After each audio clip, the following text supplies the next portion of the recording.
नमस्कार, मैं प्रगति अग्रवाल और आप देख रहे हैं न्यूज प्लस 21। रायपुर विकास योजना 2031 के पुनर्विलोकन को लेकर कार्यशाला प्रारंभ हो गई है। इस कार्यक्रम में मास्टर प्लान 2031 से पहले 2021 तक के मास्टर प्लान में क्या क्या कमी है उस संबंध में चर्चा हुई। ग्राफ के माध्यम से सभी वर्तमान परिस्थितियों को बारीकी से दिखाया गया। आने वाले समय में रायपुर की जनसंख्या में दोगुनी वृद्धि होने वाली है और इस जनसंख्या वृद्धि के हिसाब से अलग अलग जन सुविधा पर चर्चा हो रही है।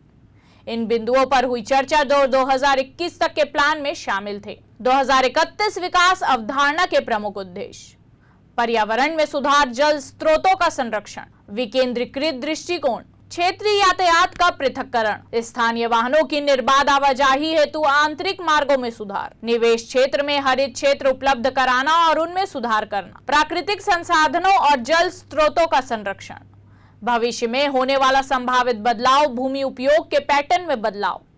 समस्या के मुख्य बिंदु: ऐसे रिंग रोड का अभाव जो नगर के दक्षिण पूर्व किसी को रिंग रोड नंबर 3 से जुड़े, NH 53 से कचना जैसे क्षेत्र में पर्याप्त कनेक्टिविटी का अभाव, प्रदूषण इंडेक्स 65% के पार सामान्य इंडेक्स से काफी ऊपर होने के कारण एक गंभीर समस्या।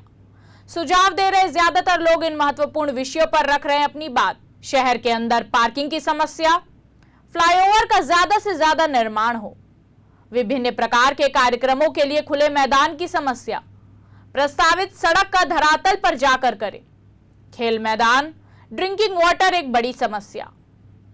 मास्टर प्लान में सीवरेज और ट्रैफिक पर सुझाव, छोटे जगहों पर भी बेसमेंट होने का सुझाव ताकि पार्किंग की सुविधा रहे, जिससे ट्रैफिक की समस्या से निजात पाया जा सकता है। ट्रैफिक से बचाने के लिए मेट्रो रेल का दिया सुझाव, पब्लिक ट्रांसपोर्ट की कमी से निजी वाहन में करते हैं सफर, मेट्रो के आने से ट्रैफिक भी सही होगा।